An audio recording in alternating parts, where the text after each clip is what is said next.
праздник двух республик на одной сцене в Кремлевском дворце проходит большой концерт, приуроченный к 25-летию Ингушетии и Карачаево-Черкесии.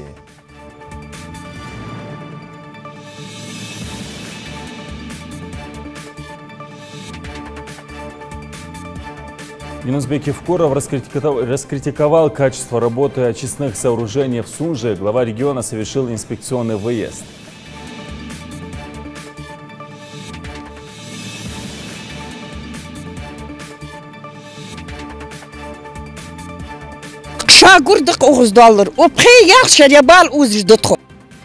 Переполненные канализационные ямы усложнили их жизнь. В редакцию новостей обратились жители Сунжи.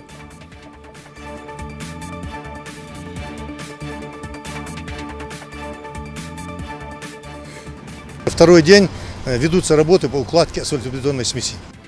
До и после диалога с народом наши корреспонденты продолжают следить за тем, как решаются вопросы граждан, поступившие на телепрограмму.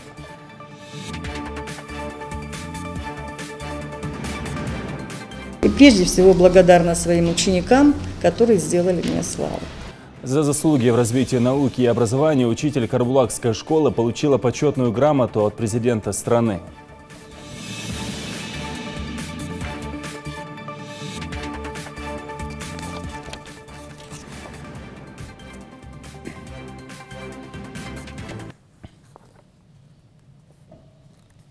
На телеканале Ингушетия новости 24, в студии Амирхан Зортов. Здравствуйте.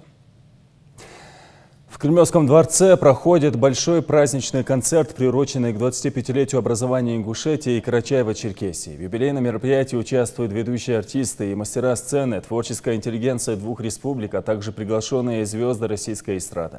От Ингушетии на главной сцене выступают известные исполнители, в числе которых Тамара Индиева, Лемон Альгиева, Рагда Ханива. Красочное шоу и зажигательные танцевальные композиции подготовили для зрителей артисты ансамбля народного танца Ингушетия. Кроме того, на главной сцене страны звучат премьеры песен о республике, написанные специально к юбилею лучшими композиторами и музыкантами нашего региона. В рамках праздничного мероприятия в фойе Кремлевского дворца организована экспозиция живописи художников и мастеров декоративно-прикладного искусства, мастер-классы и презентации, которые знакомят зрителей с уникальным историко-культурным наследием двух субъектов. Добрый вечер, уважаемая Валентина Ивановна, уважаемая Сергей Владимирович, Ольга Юрьевна, дорогие наши гости, которые сегодня присутствуют на нашем юбилее, дорогие наши земляки, которые сегодня сюда приехали. Мы, конечно, с Рашидом Борисовичем недолго думали, как нам провести это мероприятие, и просто пришли, сидя за столом, пришли к мнению. А давай вместе сделаем такой хороший праздник для наших земляков, для наших народов. Я хочу сегодня искренне поблагодарить всех, кто поздравил Ингушетию с праздником, с нашим юбилеем, пожелал много-много добрых слов. Конечно, без федерального центра, без помощи федерального центра ни один регион не справится, тем более наши регионы. И огромная, колоссальная помощь. Сегодня Ольга Юрьевна сказала, что мы по продолжительной жизни на первом месте. Я сразу вспомнил Веронику Игоревну Скворцову. Спасибо вам большое, что вы здесь. Я скажу честно, что я помню, в каком состоянии мы были в 2008 году. У нас не было даже первого уровня. Сегодня мы на достойном месте. И мы сегодня, благодаря вот этой помощи именно федерального центра, администрации президента, правительства Российской Федерации.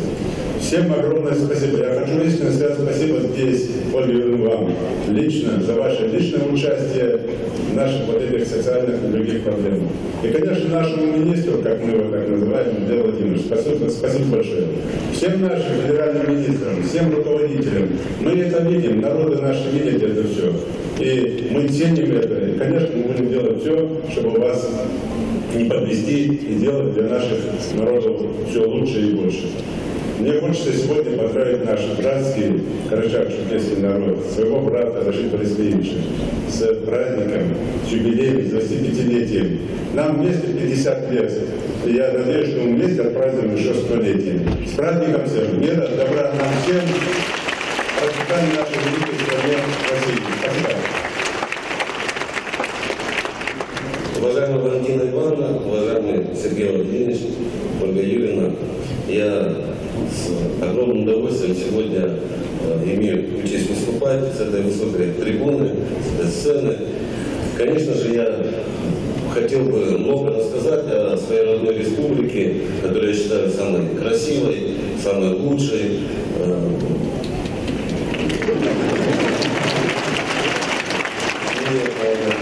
Я думаю, что больше тех слов, которые я скажу сегодня, наверное, это будет то, чтобы те гости, будущие гости нашей республики, которые еще не были ни в Карачаево-Черкесии, ни в Ингушетии, могли бы своими глазами увидеть прекрасные места.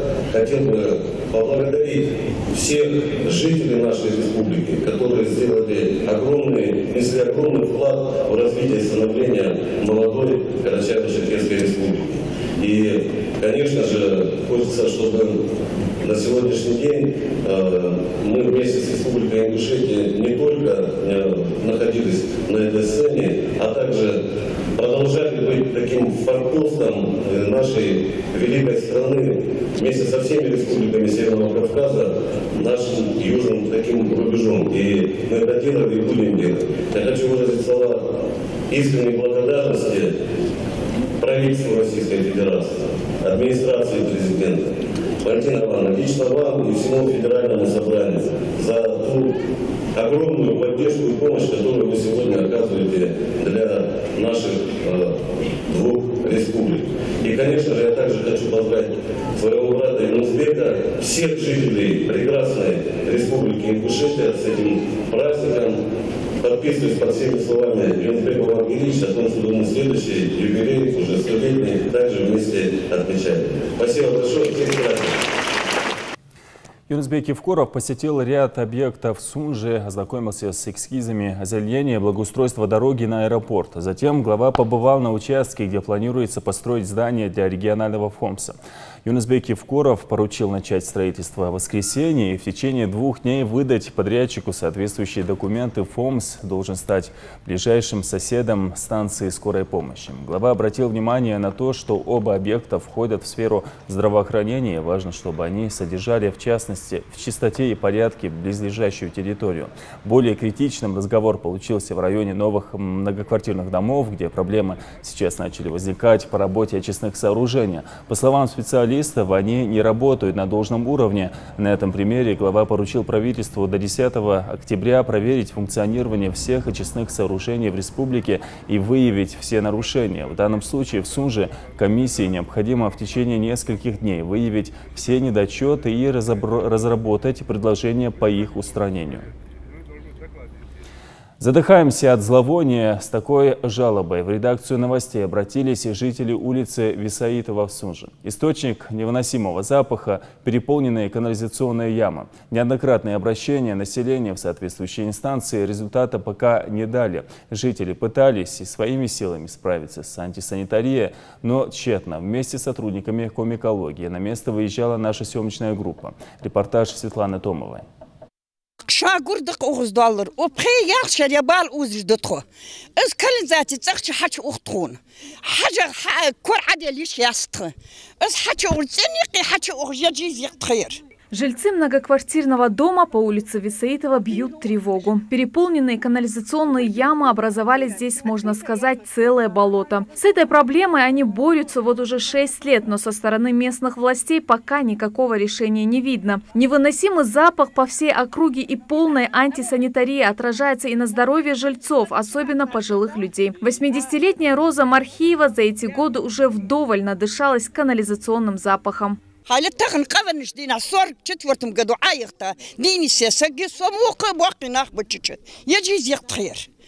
Канализационных ям, как оказалось, здесь несколько. Вот только ямой, к примеру, эту назвать сложно. Скорее, дыра посреди асфальта с переполненной канализацией, а закрыть ее, как оказалось, очень просто. Ребенок упадет, кто будет отвечать? Открытая яма стоит. Несмотря на все эти сложности, жильцы регулярно складываются и приглашают представителей ЖКХ, чтобы откачать переполненную яму. Но уже через день эта же картина повторяется вновь. Мы собираем определенную сумму денег в месяц, 500 и 1000. Но этих средств не хватает. Мы вывезем ее, через 3 дня яма опять полная. А люди живут на зарплаты, на пенсии, не могут себе позволить, чтобы там по 2000 или 3000 складываться на месяц. В итоге, после многочисленных обращений на помощь жильцам откликнулись местной администрации, которые, в свою очередь, пообещали решить этот вопрос в ближайшее время. Проблема есть, проблема не одна. На контроле у главы находится. Есть у нас обращение жителей данных домов. На контроле вчера было совещание по этому вопросу у главы. Решение принимается, будут эти вопросы решены. Сколько времени вам нужно, чтобы принять это решение и закрыть этот вопрос? Ну, я надеюсь, до октября, до 1 октября уже начнутся работы по устранению данной проблемы. Но проблема на этом микрорайоне не заканчивается. Буквально в 10 метрах от многоквартирного дома снова переполненная яма, теперь уже рядом с детским садом «Волшебная страна». Все эти нечистоты вытекают прямо на площадку напротив дошкольного учреждения. На многочисленные обращения заведующей с просьбой помочь им в этом вопросе от местных властей никакого ответа пока не последовало. С горечью и с болью обращаюсь к вам, чтобы именно через телевидение нам помогли. Там нужно, говорят, скопать дополнительную яму, поставить коллектор, и, в общем, решить можно было бы эту проблему, если бы административные ресурсы, административной власти, власть местная помогла бы нам. Все-таки же это город, мы голосовали за этот город. А вот проблема канализации до сих пор существует. Экологи отмечают, картина действительно ужасающая. Колоссальный вред наносится не только жителям, но и природе. Виновного в этой непростой ситуации обещают найти и привлечь к ответственности.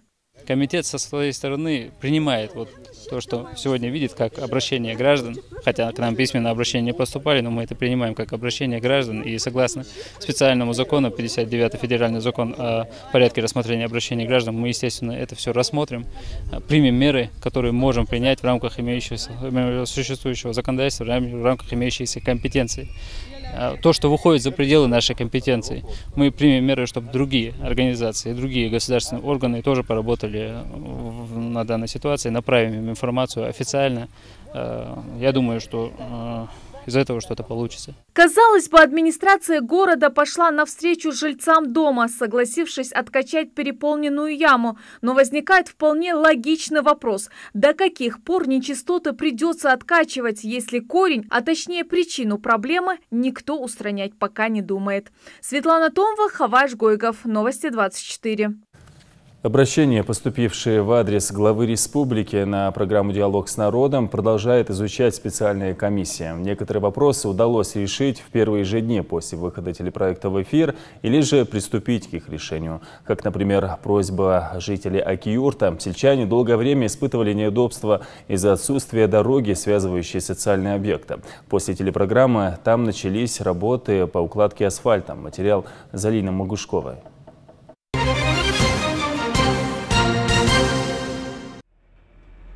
Проехав всего пару метров по этой дороге, можно вдоволь наглотаться пыли. Она проникает даже в закрытые окна автомобиля. Летом здесь так обстоят дела, а вот в сезоны похолоднее слякоть, грязь, где, как говорится, не пройти, не проехать.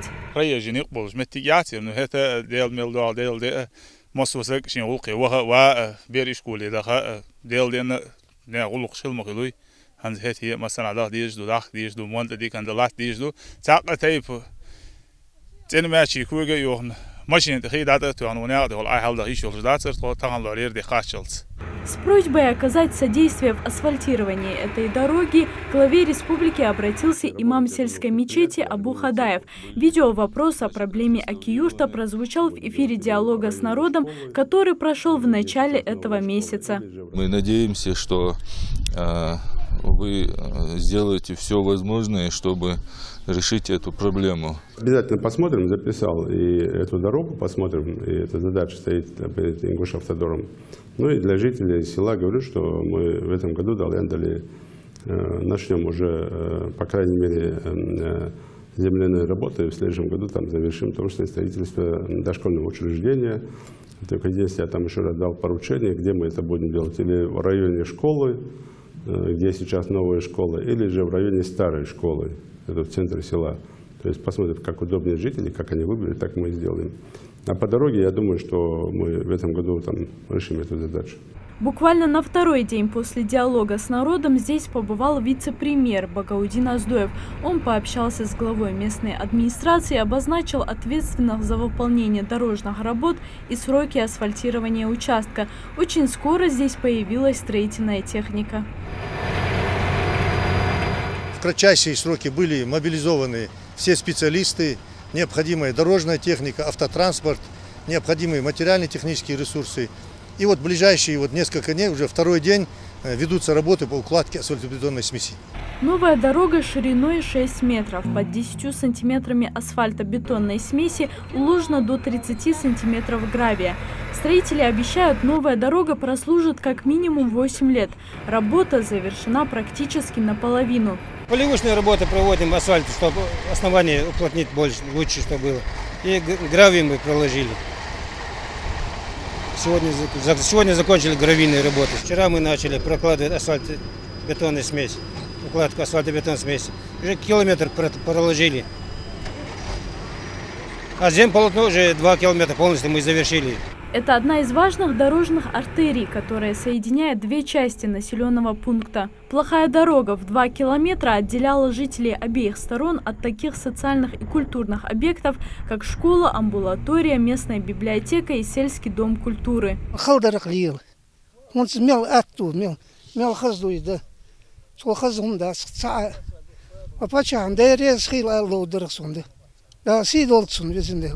Кроме того, строителям предстоит заасфальтировать небольшой участок дороги, ведущий к сельской мечети. Если погода позволит, рабочие намерены уложиться за 3-4 дня. Залина Магушкова, Адам Далаков, Новости 24. Вопросы эффективности использования бюджетных средств, обеспечения, повышения его сбалансированности обсудили в ходе рабочей встречи главы Ингушетии с министром финансов республики Бекханом Аздоевым. Социальные обязательства выполняются не от сбоев. Кроме того, если говорить о доходной части бюджета, то совместно с налоговыми структурами удалось выполнить план. Налоговый потенциал субъекта исполняется. Глава Ингушетии обратил внимание руководителя финансового ведомства на необходимость четкой расстановки приоритетов расходов республиканского бюджета, сокращения неэффективных трат, поиск дополнительных источников доходов. Внедрение проекта «Чистые закупки» Общероссийского народного фронта в муниципалитетах республики обсудили на совещании под председательством руководителя аппарата правительства Мухарбека Дикажева. Основные вопросы, которые раскрыли в рамках совещания: обзор последних изменений, внесенных в законодательство, контрактная система в сфере закупок товаров и услуг, а также ведение презентационной работы по контрактам, расчет неустойки, расторжение контракта и не только. По мнению представителей ОНВ, запрос коммерческих предложений должен быть открытым и прозрачным. Кроме того, народные фронтовики рекомендуют блокировать оплату контрактов, заключенных без проведения торгов. Реализуется у нас на территории республики проект именно за честные закупки.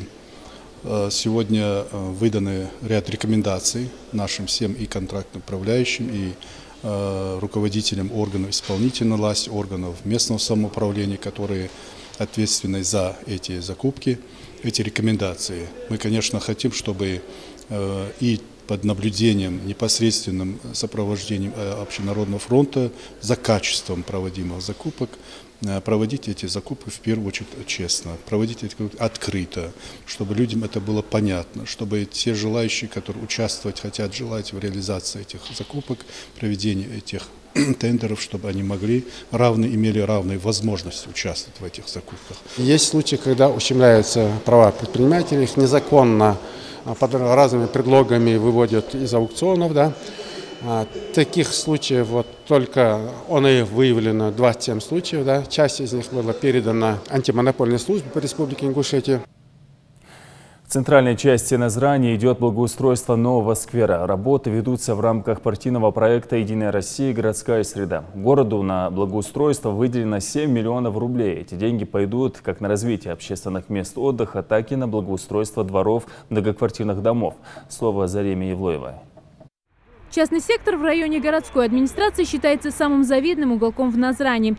Это тот редкий случай, когда для того, чтобы жить в центре, не нужно ютиться в тесных квартирках. Большинство семей живут здесь уже несколько поколений, и все преображения города происходят на их глазах. Красоту в Назрани в рамках городской среды начали наводить сравнительно недавно, в последних числах августа, но уже заметны положительные изменения. Городу Назрань, как и другие муниципальные образования, были выделены денежные средства в сумме 7 миллионов. Там 5% это республиканский бюджет и 95% федеральный бюджет. И вот 30% от этих денег выделены на благоустройство данного СКР. Прежде чем начать эти работы, данный проект обсуждался с общественностью, жителями прилегающей территории. И постановлением главы города Назрань была принята муниципальная программа «Городская среда» 2017 год. Все работы ведутся с учетом пожеланий местных жителей, которые попросили, к примеру, не устанавливать скамейки по всей протяженности аллеи.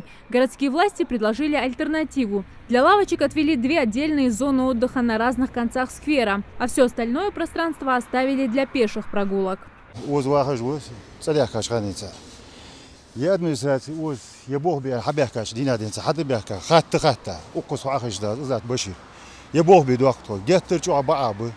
خوزو خوب مسیز دقیقاً مشت خلش بعدی شوش هرنی حتی باش خواهد جیه باش الله جیبو حبیجلات جو گهتر جو باخیت کنیر حبیجلاتش خوز غندش اوت اوزع اوت حال ما اوت ويك كاج اسوء بني ايش حمد استخون روبلو كيكر روبلو كي دور دوكوس خوز تويجلات جو. В этом районе уже разбито 2 аллеи, но кататься далеко от дома детворе не разрешают. Слишком плотное движение на дорогах. Так что новый уголок отдыха с нетерпением ждут и маленькие горожане.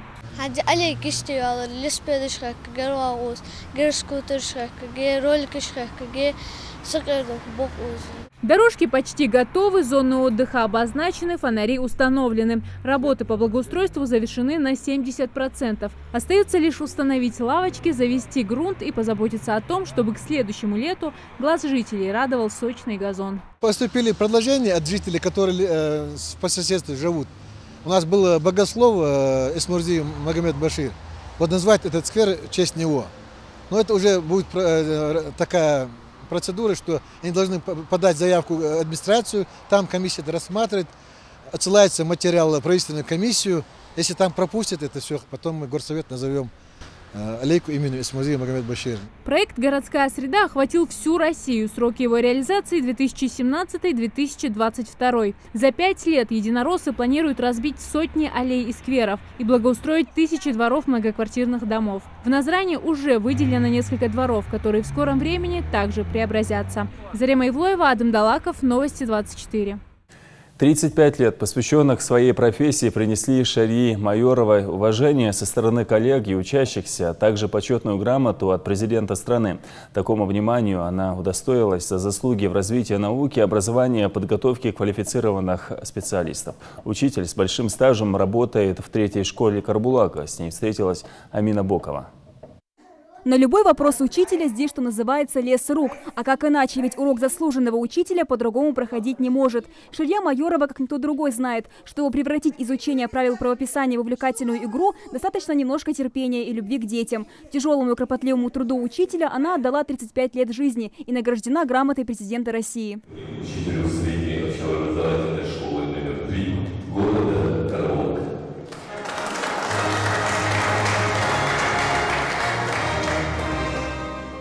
Закончив Гудермесское педагогическое училище в 1988 году, Шария вернулась на родину. По распределению попала в 1-ю школу Карбулака. Это ее единственная трудовая запись, ведь с тех пор педагог не меняла место работы. За это время школа успела сменить не только расположение, но и название с 1-й на 3-ю школу. То, что она станет учителем, вспоминает Шария, знала с детства, когда впервые пришла на урок к своей первой учительнице. Это была Полина Николаевна. И по ее стопам мне захотелось стать учителем. Отношение к учителю было, учителя уважали, учителя всегда ставили в пример. У нас было это в семье, ставила мама в пример всегда первого учителя. За 35 лет своей преподавательской деятельности Ширья выпустила 12 поколений выпускников. И поскольку образовательные стандарты не стоят на месте, за это время в корне изменился и подход к работе. Раньше никто не представлял, что школьников будут учить при помощи интерактивной доски. Тогда про такие не слышали. Тем не менее, даже с поколением детей 21 века педагог прекрасно справляется. Однако во все времена неизменным остается одно – это серьезность, а где необходима и строгость, с которой она воспитывает своих учащихся. С моим учителем я очень много всего узнаю, потому что я очень люблю моего учителя и думаю, что я добьюсь с ним большого успеха. Родители 7-летней Дианы даже отказались от переезда в другой город, чтобы их девочка получила достойное образование. За время своей работы Ширья научилась находить подход к любому ребенку, тем более, если его нужно потянуть в предмете. Уверена Тамара Мурзабекова. Таких учителей не только в республике, но и в стране единицы, отмечает она. Мы уехали в Пятигорск, мой муж с Пятигорска. Мы остались чисто из-за этого учителя, из-за этой школы в этом городе, так как у нас один-единственный ребенок. И мы не пожалели, Мой ребенок учится уже 2-й год в этой школе. Он учится в этой школе, он учится у этого учителя, у Майоровой Шарии Садыковны. Ребенок ничего не знал, не было никакой подготовки. У меня ребенок читает за минуту 60 слов. Как и в свое время, Ширья Майорова не расставалась со своей первой учительницей и поддерживала с ней связь до последнего. Выпускники Ширьи также до сих пор обращаются за помощью, за советом к своей первой учительнице, ведь для многих из них она стала второй матерью. Моя первая и любимая учительница. Она была с 1 по 4 класс у нас. С 5 класса мы заходим к ней на 1-й этаж и спрашиваем у нее советы, спрашивает она, как учеба. Мы очень довольны, и что у нас была такая учительница, как Ширья Садыковна.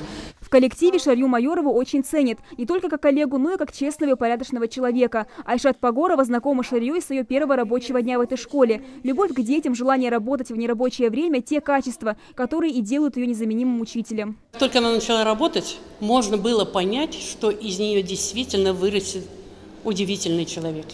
Потому что она была настолько ответственна, настолько требовательна к себе и также к детям.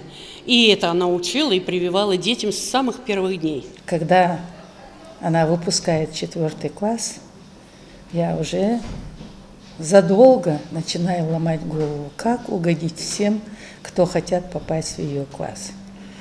Вот. Другой раз бывало, выхода не находила, по 2 класса ей давала. Но сейчас уже жалею, потому что с годами всем тяжелее бывает. Это 70-80% качества, 100% успеваемость при выходе у детей. Сегодня к ней в класс приходят уже дети ее выпускников, но каждому ребенку она находит индивидуальный подход. Амина Бокова, Марбек Миржоев, Новости 24. ДТП произошло в Троицком накануне. Лоб в лоб столкнулись 2 автомобиля. ВАЗ-2110 и Лада Калина. По предварительным данным, водитель ВАЗ, 48-летний Бесан Катиев, в попытке обгона выехал на встречную полосу, после чего и произошло столкновение. На большой скорости машина несколько раз перевернулась и упала в кювет. По проверке базы данных было установлено, что водитель автомашины ВАЗ-21101 Катиев был лишен управления прав на 24 месяца. Еще 2 пострадавших, водитель и пассажир Лады Калины, также доставлены в больницу со множественными ушибами и травмами. Наш пациент Фаргиев, 87-го года рождения, с черепно-мозговой травмой, с ушибом головного мозга, множественные переломы ребер, множественные резаные раны лица и туловища. На данный момент состояние больного оценивается как средней степени тяжести. Второй пациент у нас был Катиев, 69-го года рождения. В крайне тяжелом состоянии был доставлен. Черепно-мозговая травма, ушиб головного мозга, тупая травма грудной клетки и живота с разрывом внутренних органов. В экстренном порядке пациент был подан на операционный стол, и во время операции была констатирована биологическая смерть. У терроризма и экстремизма нет ни религии, ни нации. Под таким девизом прошла встреча с молодежью в столичном лицее. Религиозные деятели и сотрудники Совета Безопасности объяснили школьникам, что нужно взвешенно подходить к жизненным приоритетам. Эти же слова можно отнести к еще одной проблеме современности – наркомании. Об этом тоже говорилось на встрече. А что нас еще думают сами учащиеся? В материале Лейлы Гайсановой. Терроризм, экстремизм – слова, которые практически ежедневно появляются в средствах массовой информации, порождая беспокойство и страх граждан за свое настоящее. Угроза навязывания экстремистских взглядов поджидает молодежь буквально на каждом шагу. В подтверждение каждому сказанному слову представители духовенства приводят отрывки из Священного Писания и советуют молодым людям не черпать знания о религии из недостоверных источников. Собравшиеся призывают школьников не оставаться безучастными в борьбе с этим злом. بولخنا خايق ظلم مجد واش خلر ناحتي عدختر حرم خلر بسوب سجفير حرم خلر نا خايق شيء سنة وسجي سيلور دي خلر سنسيلور دي خلر حرم خلر. Человек становится личностью в процессе социализации, и школа также берет на себя воспитательную функцию. Лекция носит не только профилактический характер, но и рекомендательный. Потому ребят вновь призывают быть внимательными, бдительными по отношению к подозрительным людям и предметам, и в случае обнаружения опасности всегда сообщать взрослым. А главное, и самим не попадаться на уловки фанатиков. Впрочем, и сами школьники это прекрасно понимают. На сегодняшнем мероприятии нам объяснили, как нужно вести себя, когда нас заманивают эти странные организации, как наша религия против всего этого. Очень много молодых людей не имеют своего мнения. Они слушают чужих, плохо знакомых их людей. Они не слушают свою веру, свою религию. Они просто не думают о последствиях, которые могут произойти. Они не думают о своих родственниках, о своих родных и близких. Не менее актуальная проблема, которую поднимают гости, это вред, наносимый здоровью при употреблении синтетических наркотических препаратов. Проводится профилактическая работа в этом направлении. Не остается без внимания, вырабатываются меры, утверждаются планы борьбы с наркоманией. От беды никто не застрахован, однако в этом случае молодые люди сами творцы своего будущего, наставляют школьников. Поэтому важно правильно выбрать свое окружение, суметь вовремя сказать «нет», задумавшись о завтрашнем дне. Многие люди сознательно губят свое здоровье ради интереса, чтобы попробовать наркотики. И в настоящее время мы боремся с дурной привычкой людей, которые приносят проблемы не только своей семье, но и всему обществу. Лирик, наркотик, шамаш используют даже нах, албезм, барса, даях, наркотик, лирик, старых пейт бабача, шей маркаб, шей ламыз, де шей цагаш чаркаш, цар хаш дежду, шей цар саду уж дахшо. Аптечная наркомания за последние годы превратилась в грозную опасность, игнорировать которую не могут ни врачи, ни педагоги. В больнице все чаще поступают молодые люди с передозировкой. И все мероприятия мы проводим, чтобы как-то профилактически воздействовать на наших детей, чтобы не бороться уже с фактом, да, курения или наркоманизма или алкоголизма. Профилактика развития наркозависимости среди несовершеннолетних не может обеспечиваться усилиями только медицинских служб. Необходима совместная деятельность врачей, педагогов, правоохранительных органов, широкой общественности и религиозных деятелей.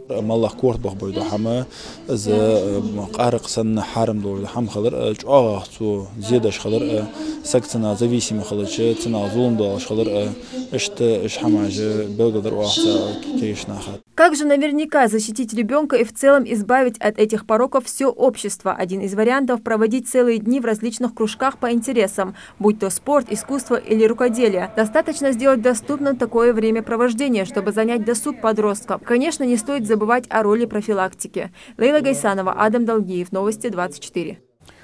Перекрестки памяти, события, что не стереть из истории целых народов. В мемориальном музее жертвам репрессий открылась выставка художника Рустама Яхинова. Экспозиция представляет собой объемные полотнища, на которых темными красками показан целый этап жизни кавказских народов, а именно депортации в Среднюю Азию, лица мужчин и женщин, стариков и детей, взгляды несломленных народов, которые смогли вернуться и начать все заново. Художник считает, что историю предков должна храниться не только в сердцах потомков, но и на полотнах.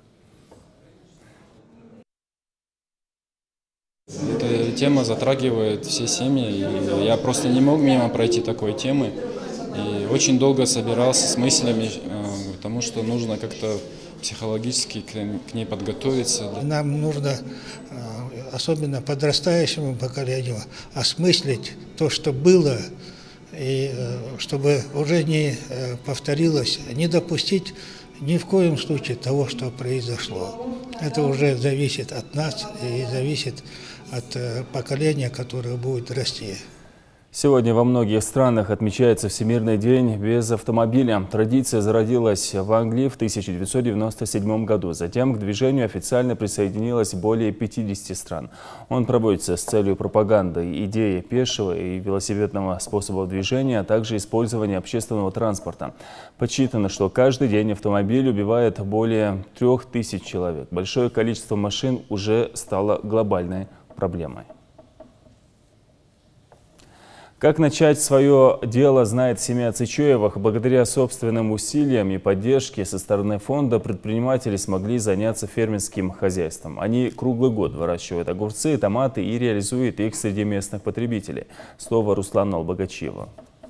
Внутри всегда теплый и влажный июль. В этих теплицах круглый год выращивают томаты и огурцы различных сортов. Сладкие, сочные и полные витаминов. Томаты – настоящее летнее лакомство, которое без особых усилий может вырастить любой фермер. Вот цветок, вот они уже вот эти вот бутончики, они вот дают плоды. А вот эти вот листья, они абсолютно бездейственны. Взявшись за собственное дело, Молотхан Цычоева поначалу даже не знала, с чего начать. Но вера в успех и желание трудиться дали свои плоды. Женщина считает, что натуральные продукты – это прежде всего здоровье потребителей. Ну и ее небольшой вклад в большую политику импортозамещения. Мы здесь посадили волгоградский розовый сорт в начале августа. Но сейчас вот неделю так, наверное, самое большее, максимум неделю поспеет вот этот урожай. Он будет красный уже. Вот он уже. Вот он начинает уже поспевать. Почти полгектара защищенного грунта плюс ручной труд. В итоге хороший урожай. До 100 килограммов томатов каждую неделю собирается с этих грядок. Для солнечной культуры в теплицах созданы самые лучшие условия. Уход за томатом, да и в принципе за любым растением, которое высаживают в парниках, очень сложный и требует большого внимания. Во-первых, здесь обязательно должно быть капельное орошение, оно здесь имеется. Также главная часть – это температура должна быть здесь специальная. Огурцы – одна из самых распространенных овощных культур, которые выращивают практически на всей территории Ингушетии. На первый взгляд они не требуют особого внимания, но ежедневная поливка и меньше солнечных лучей обязательны. И тогда богатый урожай гарантирован, делится Молотхан. Здесь посажен сорт огурца Маша. Посадили мы его уже дней 4-5, вот как посадили. Но после посадки мы дали под корень им немного лекарства, так что, поскольку, чтобы сохранить корень. Вот видите, например, вот этот вот листик, его надо вот, например, убрать. Вот так вот. Потому что, чтобы вот этот, именно вот такой пожелтевший листик, он уже забирает силу у огурца. И огурец уже некачественный. Но чтобы собирать урожай круглый год и зимой, и летом, недостаточно построить теплицу. Необходимо знать и некоторые агрономические нюансы. Когда отросток достигает 20-сантиметровой высоты, его необходимо подвязать. Это делается для того, чтобы кустик не падал и не расползался по земле. А вот сейчас, когда мы его подвязали, он будет стройно подниматься вверх. Ну, во-первых, будет удобно собирать с него плоды. В начале года на этом месте был пустырь, но, взвесив свои силы, продумав идею для бизнеса, семья Цычоевых обратилась в региональный фонд поддержки предпринимательства. В итоге фермеру оказали помощь в реализации проекта. Данная идея нам понравилась, мы ее оценили, провели свои финансовую оценку. Данная продукция, которая выпускается у крестьянского фермерского хозяйства, она востребована в республике у нас в Ингушетии. И мы вот видим результат нашей деятельности, совместной деятельности, я так сказал бы. Работа проведена огромная, хорошая работа, мы довольны. Заемщик, данный клиент, в свое время оплачивает проценты, идет на контакт. При этом все идет, у него все хорошо, нормально. В настоящее время у фермера 2 теплицы общей площадью 950 квадратных метров. Территории под посевы пока хватает, но впереди еще грандиозные планы по расширению хозяйства и выращиванию большего ассортимента овощей. Руслан Албогачиев, Адам Кадзоев, Новости 24. Такой была информационная картина уходящего дня. Всего доброго.